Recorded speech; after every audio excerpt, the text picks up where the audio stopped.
Bienvenidos, bienvenidas, buenas noches, gracias por sintonizar Brotes Verdes como cada lunes por la noche aquí en la pantalla de C5N. Se viene el tramo final, el momento decisivo. Llegó la cuenta regresiva y se metieron los fondos buitre. Te voy a contar una historia alucinante de injerencismo, de geopolítica y también, por supuesto, de tribunales y de muchos millones de dólares. Pero antes, mira esta imagen.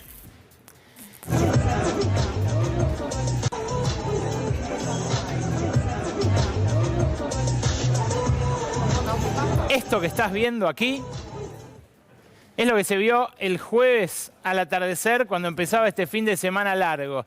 Un fin de semana que tuvo muchos destinos aquí en la Argentina, llenos de turistas, pero que también tuvo a Uruguay lleno de argentinos. Esto es el free shop de quienes se iban a pasar el fin de semana largo a Punta. Y fíjate la cola que hay. La cola que hay de gente comprando en el free shop al dólar oficial sin ningún impuesto, sin la percepción, la retención, el impuesto país, sin nada, como si no hubiera mañana. Bueno, esta es una postal que se va a ver en estas 4 ruedas cambiarias que vienen. Se viene una semana al rojo vivo en términos financieros, en términos económicos. Y claro, todo el mundo va a pulsear por hacer esto mismo que estaban haciendo ahí los turistas que se van al extranjero, los de más alto poder adquisitivo, que no se entiende, francamente, en un momento de corrida y de crisis como el que estamos viviendo, que tengan esa canilla todavía así de abierta. Claro, son todos bienes suntuarios, todas reservas que se escurren del Banco Central en un contexto crítico en el cual la semana pasada, por suerte, aflojó sobre el final, miércoles y jueves abajo de los 1.000 pesos, pero quedó el dólar paralelo ahí, en los umbrales de un valor de pánico.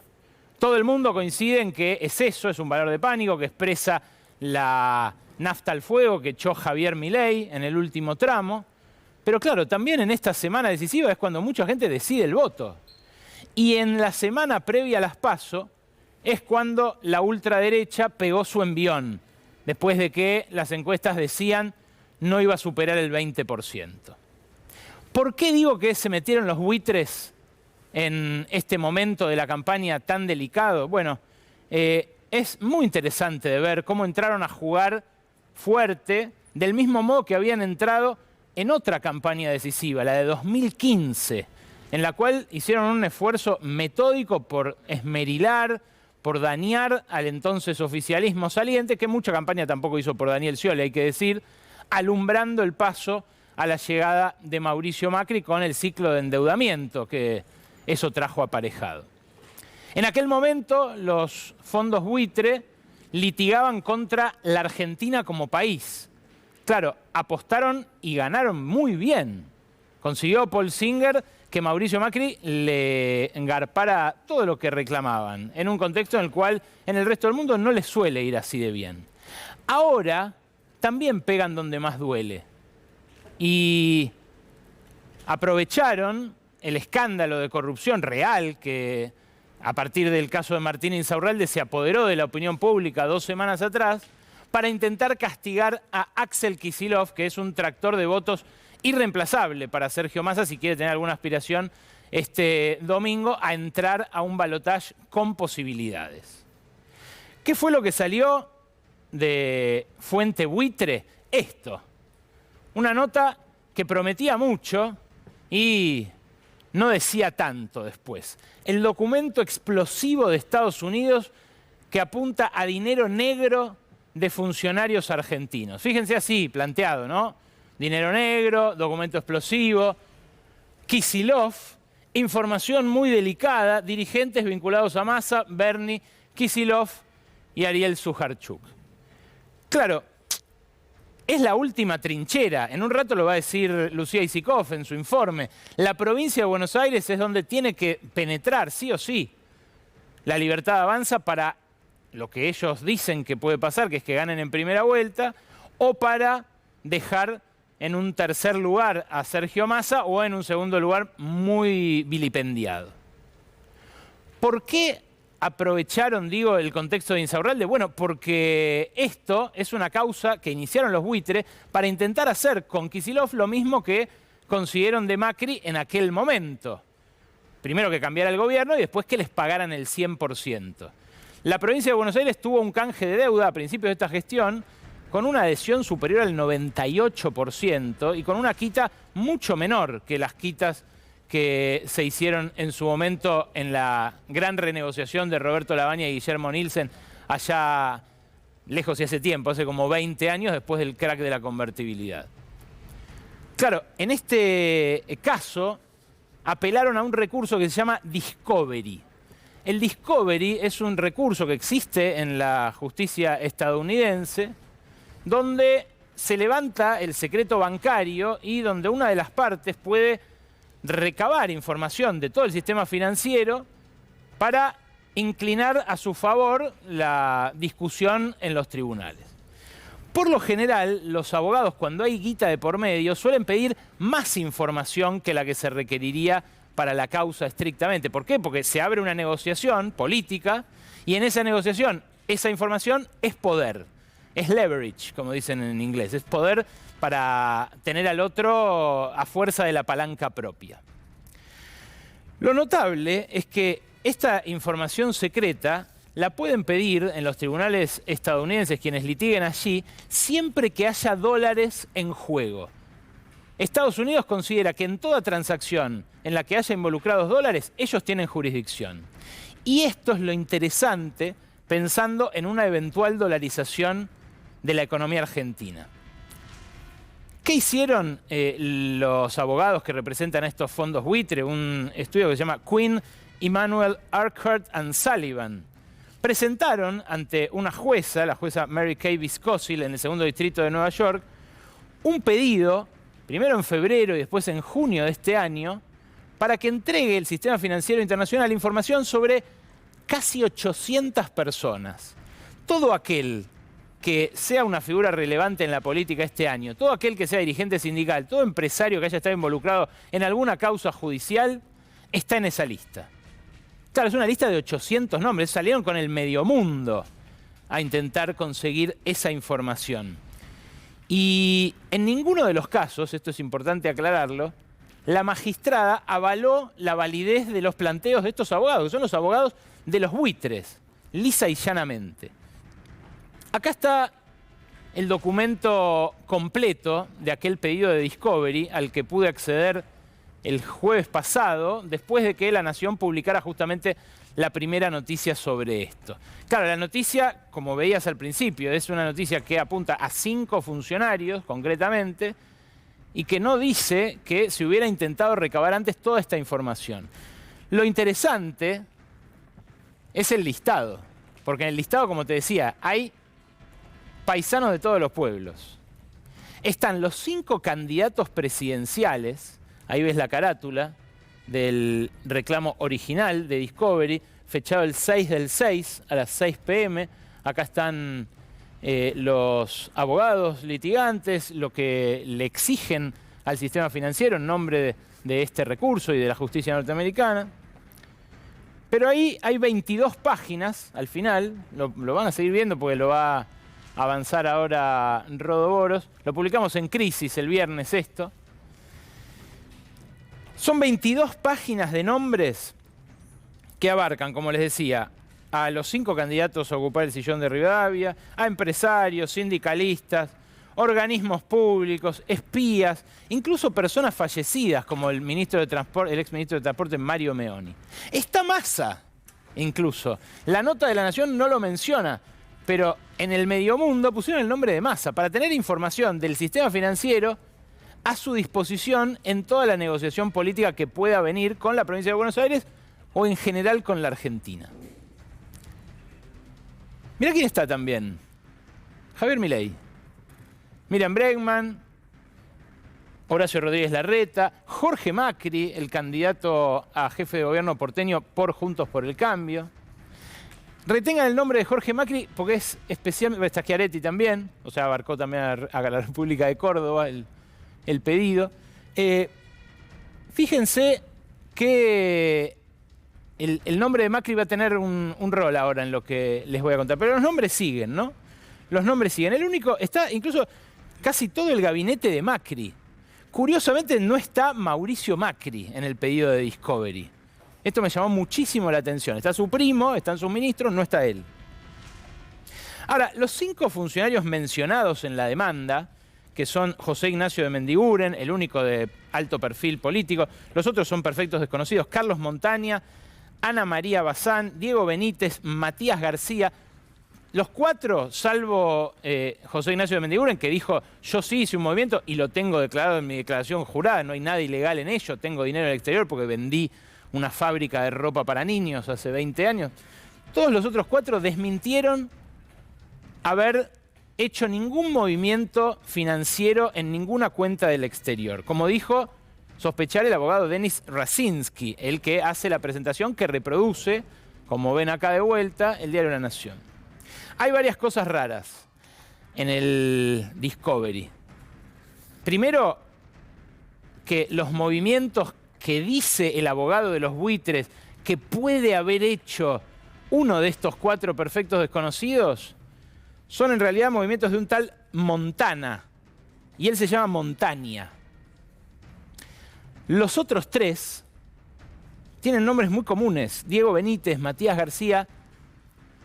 Me explicaba un abogado corporativo que suele hacer este tipo de reclamos, que puede ser otro que se llame igual, un homónimo.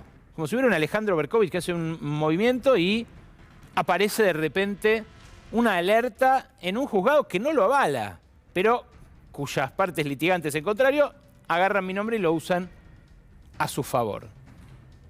Claro, son infinitos los nombres, sigue y sigue y sigue, son, como les digo, casi 800. Pero además de eso de los posibles homónimos, hay algo más que hace ruido en la primera presentación y en la segunda, en la que dice que hay 5 casos sospechosos y que justo, o casualidad, todos tendrían algo que ver con Axel Kicillof. En la lista hay pesos pesados del empresariado argentino, como Eduardo Ornequian, Ángelo Calcaterra, Armando Lozón, Paolo Roca. ¿Alguien puede creer? Hay exministros de Macri que tienen también patrimonios declarados en el exterior, en blanco. ¿Alguien puede creer que todos esos pesos pesados no hicieron ningún movimiento en un año que los pusiera en el mismo lote de los señalados por el abogado de los buitres? Bueno, sería demasiada coincidencia. Lo que también parece coincidencia es quién hizo una denuncia inmediatamente de esto publicado en el diario La Nación en los tribunales de Comodoro Pi. Fíjate quién es. Es un referente de la oposición, pero no de Javier Milei. Es un referente del bullrichismo.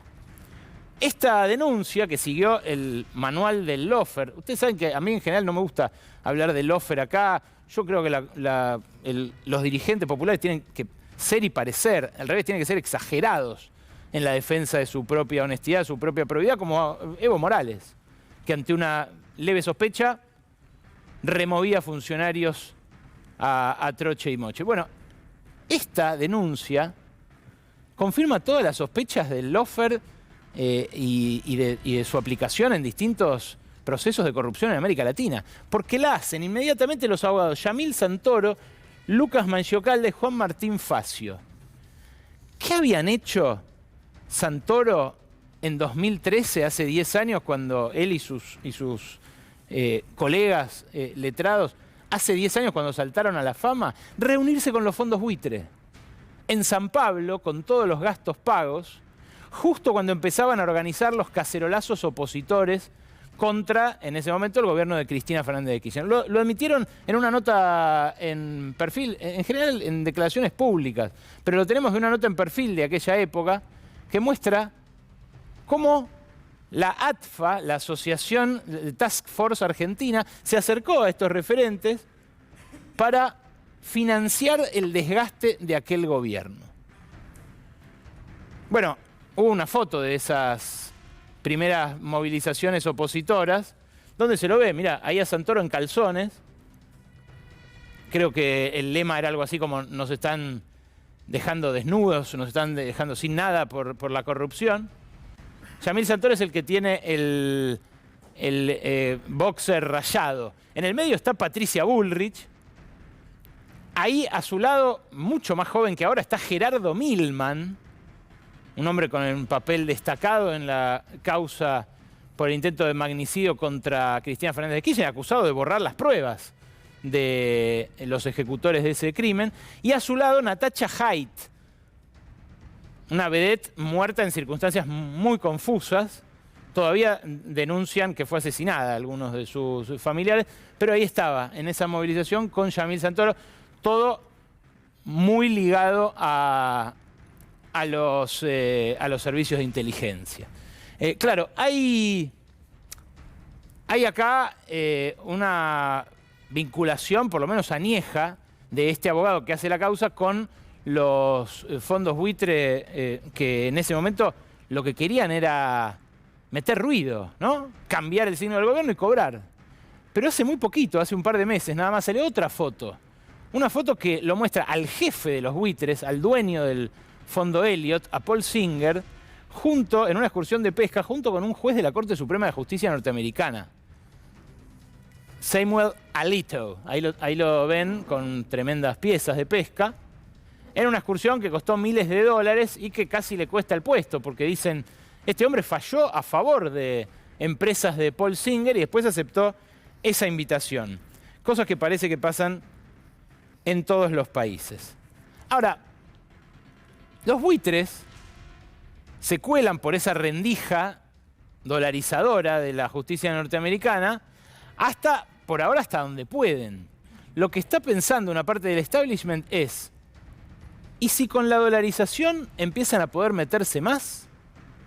Porque en una eventual economía dolarizada, donde las empresas argentinas intercambian entre sí dólares, podría tranquilamente aparecer un juez o una jueza yanqui a decir, esto también es mi jurisdicción. Y algo de esto advirtió, cuando salió a opinar sobre la dolarización, el titular de la Corte Suprema de Justicia, Horacio Rosati, que es constitucionalista, pero también es político, y también sabe los intereses que se mueven en torno a estas cuestiones.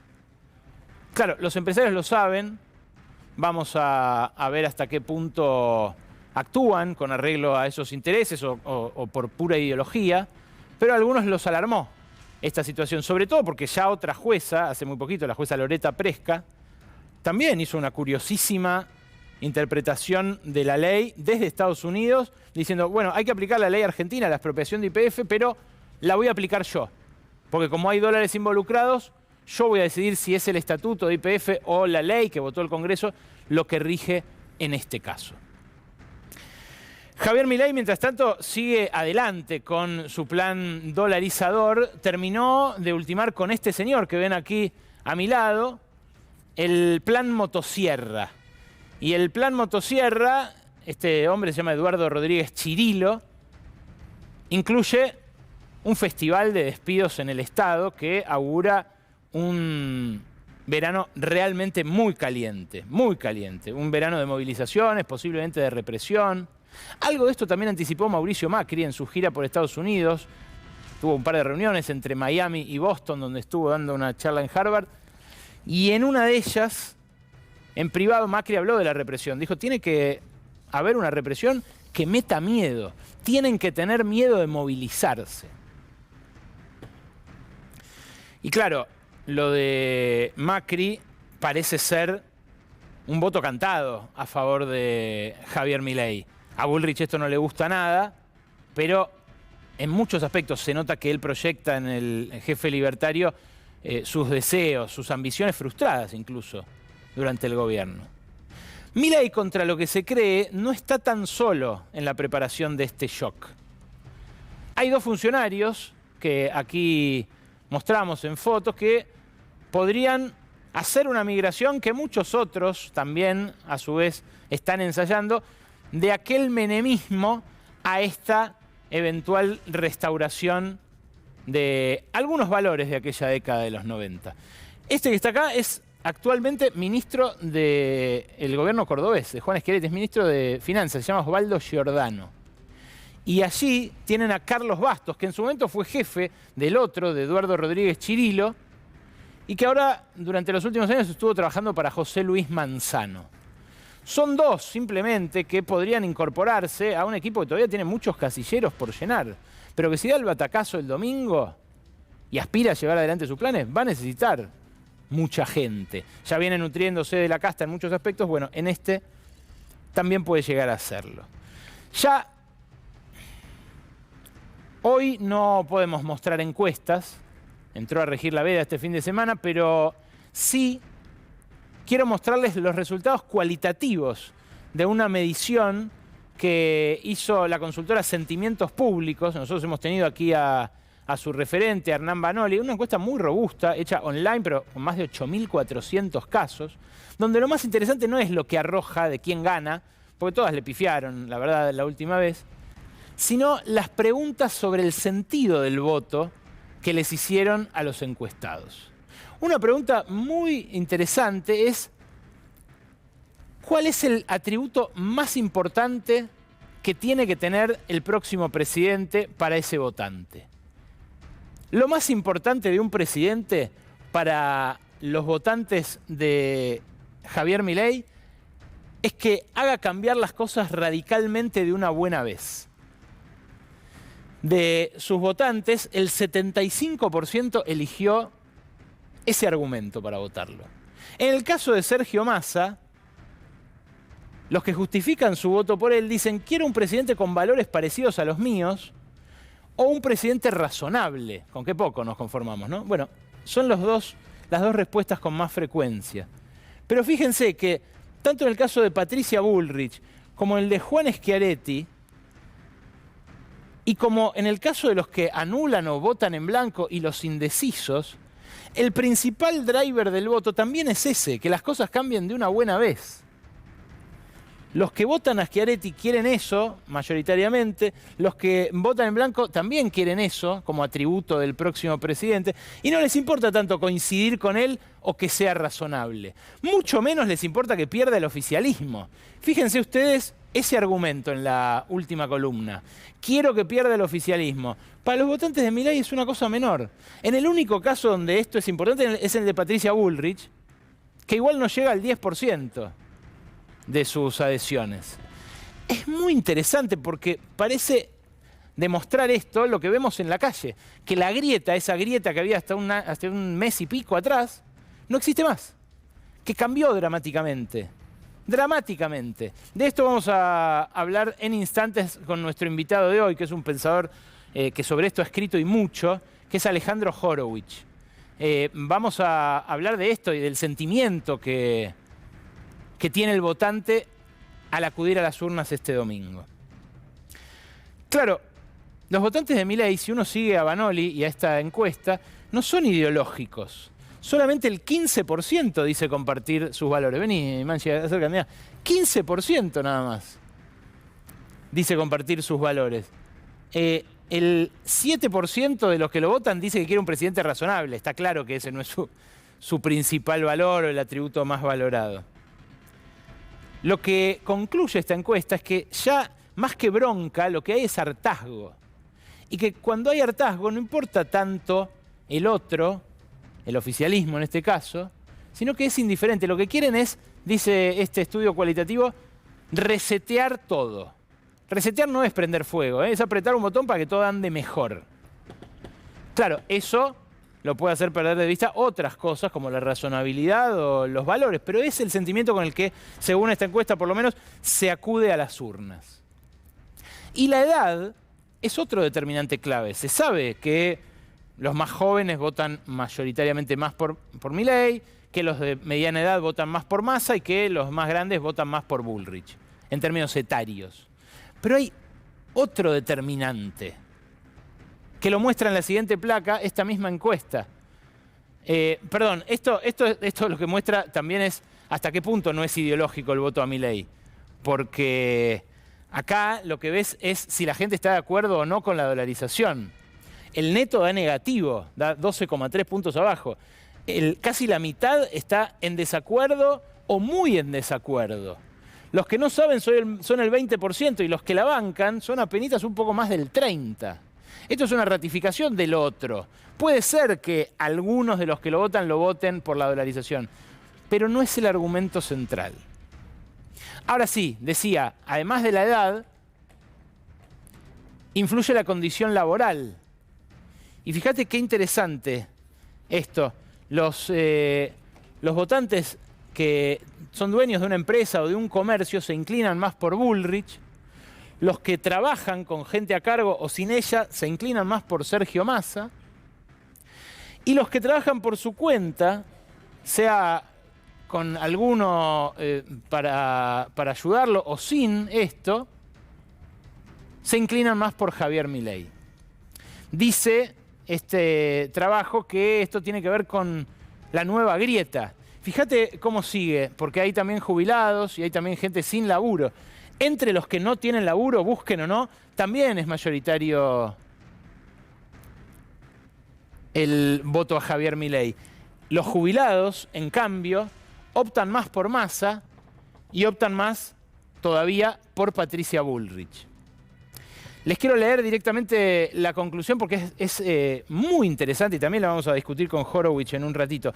Los votantes de un lado son los del siglo XX, dice Vanoli. Son los que tienen más para perder. ¿Por qué? Porque viven dentro de las redes institucionales del siglo XX. Tienen una jubilación, tienen un empleo en relación de dependencia, tienen gente a cargo, tienen una empresa. Fíjate qué interesante. Dice, los votantes de Unión por la Patria son una faceta de un mundo que se extingue. Tienen 40 años o más, están acomodados en las jerarquías, en las instituciones de esta sociedad como la conocemos, y viven en el mundo en blanco. Los votantes de Bullrich son iguales, pero más envejecidos. Los de Milei, en cambio, tienen otra búsqueda. Una búsqueda, dicen ellos, como la de los gauchos que surcaban las pampas antes de la constitución del Estado-Nación. Una búsqueda absolutamente individual en la cual ya se chocaron contra el poder en muchas circunstancias y que quieren que fluya más. De vuelta, no es ideológico, no es ni de ultraderecha, ni es dolarizador. Ahora, está dispuesto a aceptar ese voto, las consecuencias desnacionalizantes que puede tener la dolarización, como lo que hablábamos al principio sobre el famoso Discovery buitre y la posible injerencia de la justicia norteamericana en nuestro país. Y en este contexto tan decisivo para la Argentina es que el mundo se balancea de vuelta hacia otra guerra. Un horror del cual realmente es imposible sacar los ojos. Hoy Hamás publicó la imagen de la primera de las rehenes que da una prueba de vida, una imagen francamente desgarradora, igual de desgarradora que la destrucción sistemática y el asesinato de civiles en Gaza, que ya hoy llevó la cifra de muertes de todo este enfrentamiento arriba de 5.000. Estamos hablando de 1.300 muertos en la incursión terrorista de Hamás y de más del doble en la retaliación israelí sobre el territorio civil de Gaza. Es muy difícil sacar la vista de esas imágenes del horror, pero la pregunta geopolítica es otra. ¿Cuánto va a durar esta guerra? ¿Hasta dónde se puede extender? ¿Cuáles van a ser sus consecuencias para países como el nuestro? Y ahí hay que mirar el mapa, de vuelta. Porque lo que ves acá es, por un lado, Cisjordania, allí con las partes dominadas por Israel, con las partes que van avanzando con colonos israelíes, y aquí, al sur, la Franja de Gaza, el territorio en el cual en este momento se desarrollan las principales hostilidades. Ahí en Gaza la discusión está puesta en si Egipto abre la puerta para que evacúen. Imagínense, en ese territorio se hacinan 2,5 millones de personas. Ahora vamos a ver una imagen. Pero ahí arriba, en la frontera con el Líbano, en el norte, también hubo bombardeos hoy. Irán advirtió hoy que si esos bombardeos siguen, porque son sobre Hezbollah, ya no sobre Hamás, pueden llegar a entrar ellos en una guerra abierta. Una guerra ya de Estado a Estado, no con un grupo fundamentalista, terrorista o un grupo político. No, no. De Estado a Estado con el armamento que tiene Irán y con la potencia económica que también tiene. Imagínense ustedes un territorio de una cuarta parte de la ciudad de Buenos Aires. Un cuarto. Pongamos que de Rivadavia para el sur o para el norte y de Callao para el este. O sea, hagan un cuadrante, una cuarta parte de la ciudad de Buenos Aires. Habría que cortar en Salguero, ¿no? Ponele, pero en uno de esos cuadrantes, en esta franja, se apiñan 2,5 millones de personas, casi la misma población que aquí en la ciudad de Buenos Aires, en una cuarta parte. El territorio más densamente poblado del mundo. Y en esta imagen satelital lo que ven justamente es ese hacinamiento. Como en esta franja hay una tupida urbanización destruida, ¿no? Son casi todas ruinas. Y afuera los campos y el desierto israelí poblado por los colonos. Bueno, hace unas horas se supo que Joe Biden, el presidente de Estados Unidos, va a viajar a la zona de conflicto pasado mañana. Durante toda la semana que pasó, desde aquel ataque del 7 de octubre, todos estos 10 días, todo el tiempo fue una cuenta regresiva a ver cuándo atacaba Israel, cuándo entraba a esta zona, a la Franja de Gaza. Una zona que tiene túneles por debajo por todas partes, abigarrada de edificios, donde es muy difícil que haga pie un ejército regular, porque va a ser emboscado muy fácilmente, y lo que dicen todos los especialistas es que sufrirían muchas bajas, además de las bajas que ya se están dando de civiles ahí en Gaza. Ahora, que viaje Biden tiene que ver con la dinámica de la economía a partir de estos nuevos tambores de guerra. El Fondo Monetario ya dijo en Marruecos, este fin de semana largo, antes del fin de semana largo, en su asamblea anual, que la economía mundial renguea. Y lo dijo cuando esto todavía estaba recién estallando. Ahora, si esto escala hasta convertirse en un conflicto abierto, en una guerra abierta, vamos a tener dos guerras a la vez, porque Ucrania sigue empantanada en su contraofensiva contra Rusia. Y fíjate vos esto, ¿quién produce el petróleo y el gas desde que Putin dejó de exportarle a Europa por las sanciones que tiene? Medio Oriente. Acá tenés una infografía de Visual Capitalist, que siempre hacen cosas buenísimas. Si te acercás vas a ver más en detalle, pero está por bloques. Este bloque es el de Estados Unidos y el NAFTA, ¿no? Canadá y México. Incrementó muchísimo su producción a partir del bloqueo y las sanciones contra Rusia. Este es el bloque de la OPEP, el de Arabia Saudita, Irán, Irak y todos los países, todos los Emiratos Árabes. Guarda proporción. El total son los 93 millones de barriles por día que quemamos los seres humanos para seguir con este tren de vida. Pongamos que son tercios: Estados Unidos, Arabia Saudita y el resto. En ese resto, Rusia fue reemplazado por los árabes. Pero claro, si los árabes ahora entran en guerra, por ejemplo, Estados Unidos se va a dejar de hacer el sota con las sanciones a Irán, que dejó de aplicar cuando su enemistad pasó a ser mayormente con Rusia. Argentina está chiquitito acá, al lado de Brasil, pero tiene, fíjate, ahí en este bloquecito que es Sudamérica, pero tiene la cuarta reserva de petróleo y la segunda de gas no convencional a nivel planetario.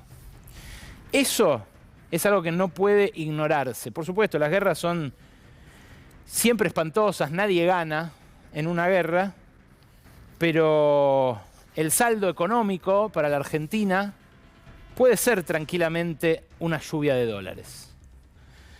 Este domingo se decide también quién va a administrar este conflicto y sus posibles consecuencias, quién se va a apropiar eventualmente de esa riqueza y también quién va a ser el juez en caso de que haya algún conflicto. Si dolarizamos, quizás Estados Unidos, como quieren los buitres, tenga otra palanca.